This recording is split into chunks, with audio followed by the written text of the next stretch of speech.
फरवरी को जो दिल्ली में चुनाव होने वाले हैं उसमें सरकार भारतीय जनता पार्टी की केंद्र शासित प्रदेश दिल्ली में बनेगी। सोनिया गांधी कभी जीवन में प्रधानमंत्री नहीं बन पाएगी, शरद पवार जी कभी जीवन में प्रधानमंत्री नहीं बनेंगे, अटल बिहारी वाजपेयी जी प्रधानमंत्री बनेंगे और एनडीए को 297 सीट्स मिलेगी। पूरा आलेख छपा और मुझे पूरे भारत में प्रथम भविष्यवक्ता घोषित किया गया।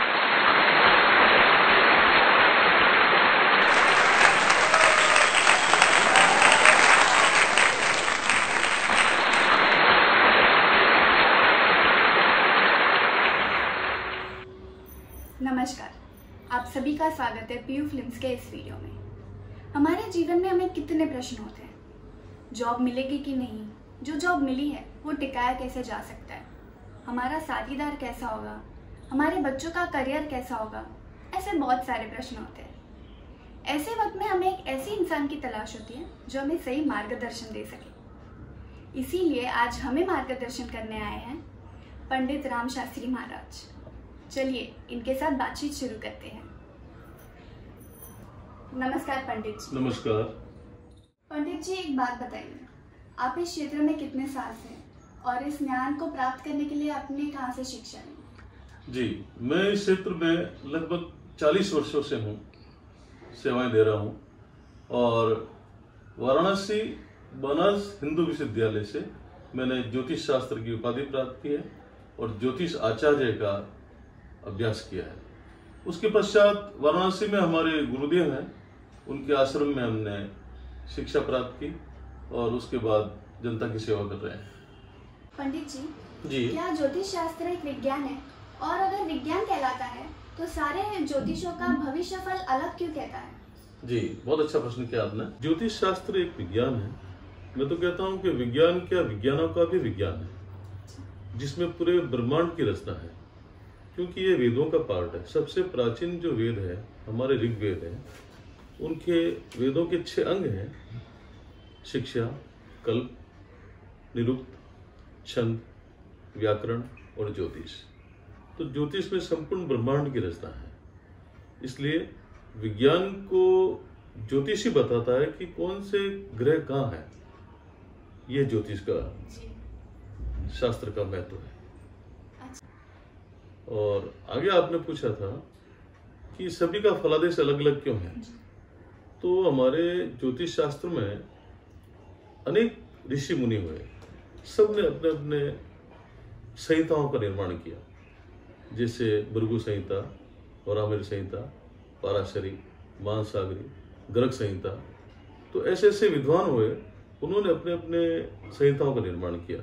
तो इसलिए कोई विद्वान किसको लेकर चलते हैं, कोई विद्वान किसको लेकर भविष्यफल लिखते हैं, बताते हैं, लेकिन उनका जो आधार है और अनुभव है उसके आधार पर वो बताते हैं। तो उनके कितना उनको डीपली नॉलेज है या उनका अनुभव कितना है, उसके आधार पर वो अपना भविष्यफल बताते हैं। उसके आधार पर सबका भविष्य कथन अलग अलग हो सकता है। आप तो दुनिया भर में मशहूर है, आपने बहुत सारे प्रेडिक्शंस भी किए हैं। जी, तो एक दो प्रेडिक्शंस हमारे दर्शकों को भी बताइए। बिल्कुल। मैंने सबसे प्रथम तो कई राजनेताओं के बारे में प्रेडिक्शन किए हैं, जैसे अमेरिका के राष्ट्रपति जॉर्ज बुश है, जॉर्ज डब्ल्यू बुश है, उनके पिताजी थे। और उसके बाद अटल बिहारी वाजपेयी जी के बारे में मैंने लिखा था कि बीजेपी एनडीए 297 सीट्स मिलेगी एनडीए को।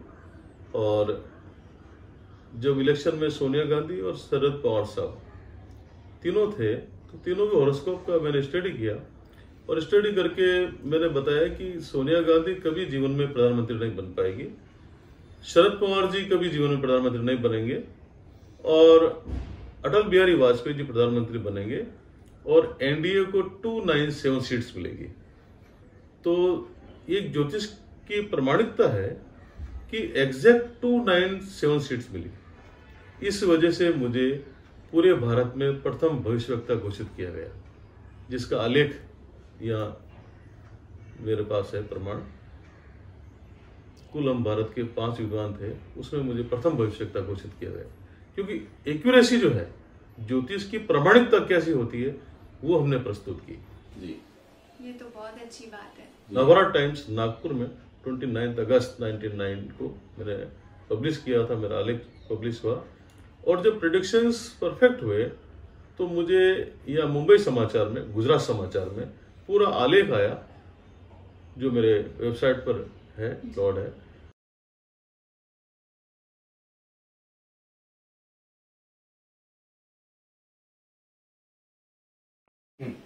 क्या ग्रहों के स्थिति के द्वारा हमें जीवन में होने वाली घटनाओं के बारे में पता चल सकता है? बिल्कुल पता लगता है, क्योंकि शास्त्रों में लिखा है कि ग्रहणाम अधीनस्थम जीवनम। जीवन तो ग्रहों के अधीन है, मनुष्य के वश में क्या है। तो जब जीवन में हमको अच्छे ग्रहों की दशा आती है, माँ दशा होती है, उसका समय आता है, तो हमको शुभ फल प्राप्त होते हैं। हमारे को यश मिलता है, कामयाबी मिलती है, सुख मिलते हैं, प्रगति होती है। और जब अशुभ ग्रहों की दशा आती है तो हमारे जीवन में विभिन्न प्रकार के कष्ट, पीड़ा, परेशानी, बदनामी, कई प्रकार की मुसीबतें आती है। जैसे सूर्य है, अगर हमारा सूर्य खराब चल रहा है तो हमारे शरीर में अस्थि संबंध में रोग रहेंगे, क्योंकि सूर्य जो है अस्थियों को रिप्रेजेंट करता है। और राइट आंख में अगर पीड़ा है तो ये सूर्य के कारण हो रही है, सूर्य अशुभ इसके कारण हो रही है। अच्छा। बायां नेत्र चंद्रमा है और दाहिना नेत्र सूर्य है। अच्छा। तो इसलिए सूर्य को जगत की आत्मा कहा गया। वेदों में लिखा है सूर्य जगतस्थ आत्मा स्तुकस्य, सूर्य जगत की आत्मा है। तो हमारा, और सूर्य प्रशासनिक सरकार से सम्मान दिलाता है। अगर हमारा सूर्य अच्छा है, शुभ है, तो हमको सरकार से सम्मान प्राप्त होता है, हमारा यश बढ़ता है, हमारा पराक्रम बढ़ता है, आरोग्यता बढ़ती है। और सूर्य अगर निर्बल है, कमजोर है, अशुभ है, तो अस्थियों संबंधित रोग, नेत्र पीड़ा और दाम्पत्य जीवन में क्लेश, ये सूर्य के कारण होता है, क्योंकि सूर्य शुक्र का शत्रु है। तो इस वजह से अगर ग्रह अशुभ है तो उसका अशुभ प्रभाव मिलता है। तो ये ग्रहों के कारण ही हमारे को जीवन में शुभ और शुभ प्रभाव मिलते हैं। क्या कुछ ऐसा हो सकता है कि हमारे सारे ही अशुभ ग्रह अनुकूल हो जाए? हाँ, बहुत अच्छा प्रश्न किया आपने, क्योंकि जब ये पता चल जाता है हमारे को हमारे ग्रह अशुभ चल रहे हैं जी। तो जो भी ग्रह अशुभ चल रहा है तो उसके लिए किसी विद्वान व्यक्ति के पास जाइए, किसी एस्ट्रोलॉजर के पास जाइए और उनसे पता कीजिए कि हमारे कौन कौन से ग्रह शुभ चल रहे हैं।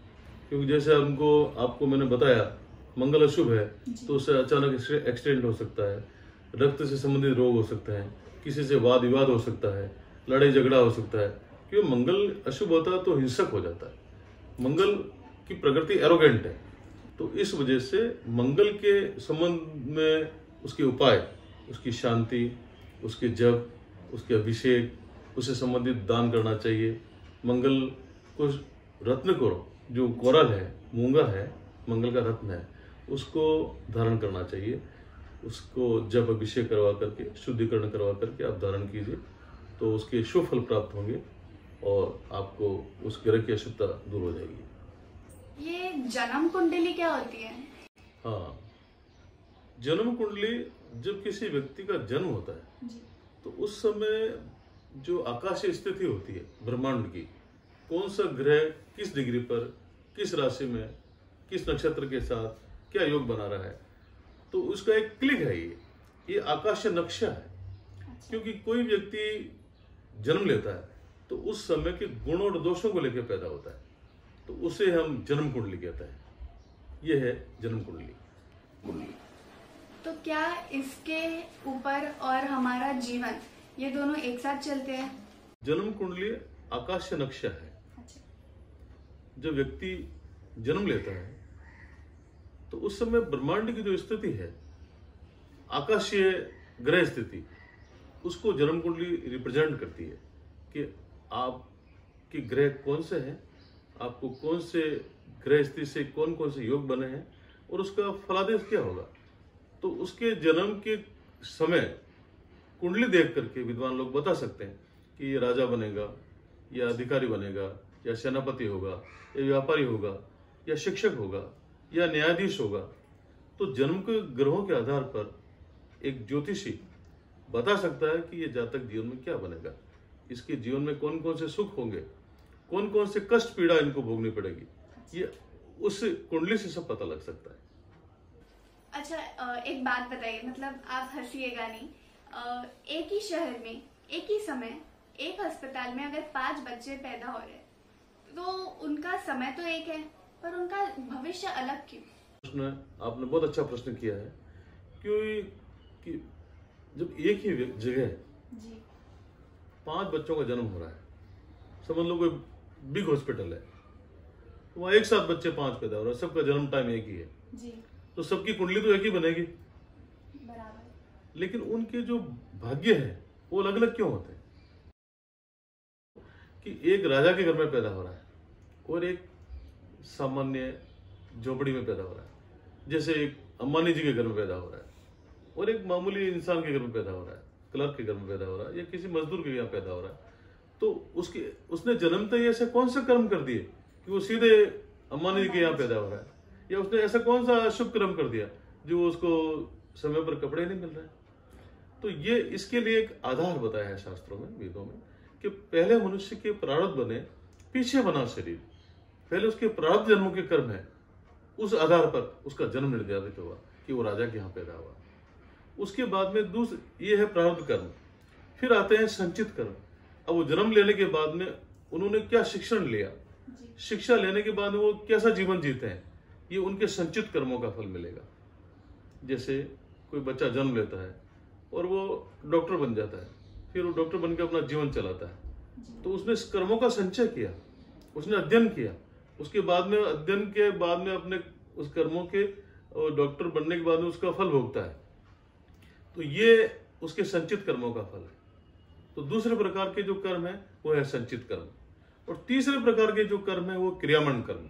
3 प्रकार के कर्म बताए गए। जैसे अभी किसी को बुखार है हो गया तो टेबलेट लिया, मेडिसिन लिया, ठीक हो गया।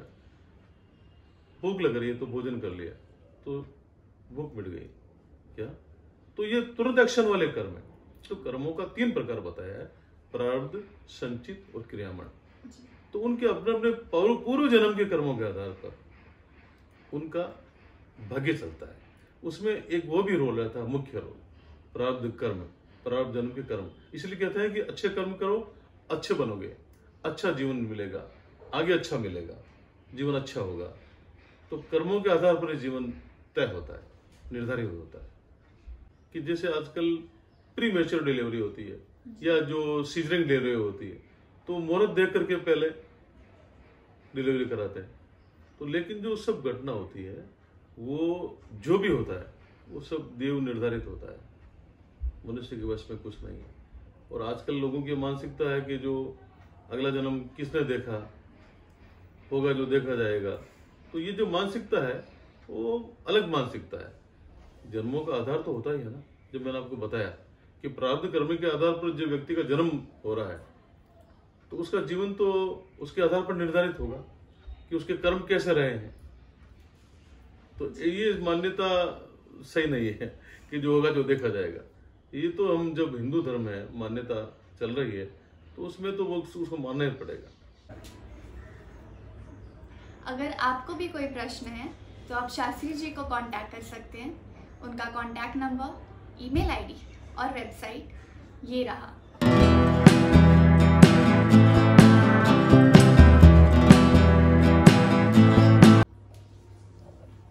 तो हमारी और भी बातें ऐसे होती रहेगी पंडित जी के साथ। मिलते हैं अगले एपिसोड में।